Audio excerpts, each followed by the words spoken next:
course, the city is a really different reality than rural areas.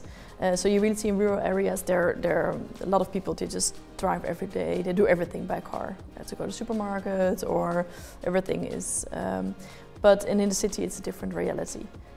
What's important to work together with other cities, and also people sometimes live in one city and work in the other, and just to make sure that people, if there's no means of transport, if they have to drive the car, that at least they take the car and then leave them at the train station, take for example the train, take another means of transport, and then continue their travel. So it's really the model shift and think smarter about the way of mobility. So we also have a system, for example, in Amsterdam. You can park your car outside the city. You just pay €1 and then you take the tram or the bus to the city center and then come back, and then it's just €1 for the whole day. So this is a really good economical incentive. Normally you park your car for more than €7 an hour in Amsterdam. So these are kind of systems we try to think about and also to connect with other cities to make sure people leave their car, especially outside the city, and for example take tram, bus, bikes as well, walk, different types of transport, and that's getting more the business as usual nowadays.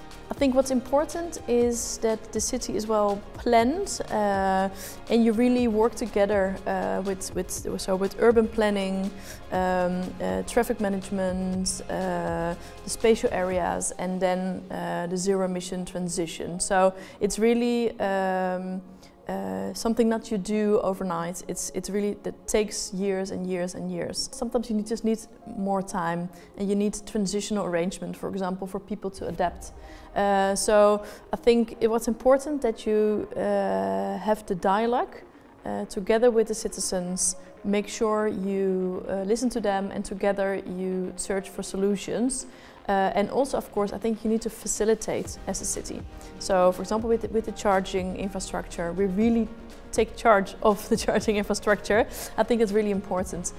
So we make sure this is not an issue anymore. Also, of course, also bike lanes.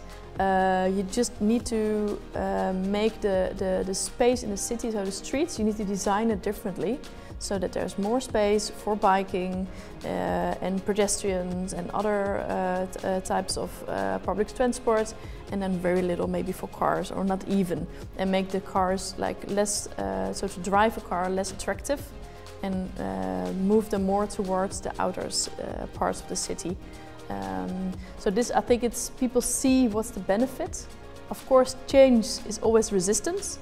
So in the beginning it's very hard, but then people see if they have less cars in the city, less noise, less pollution, more space to live, and not just for private owned cars. They're normally 95% they're not used and just there on the streets.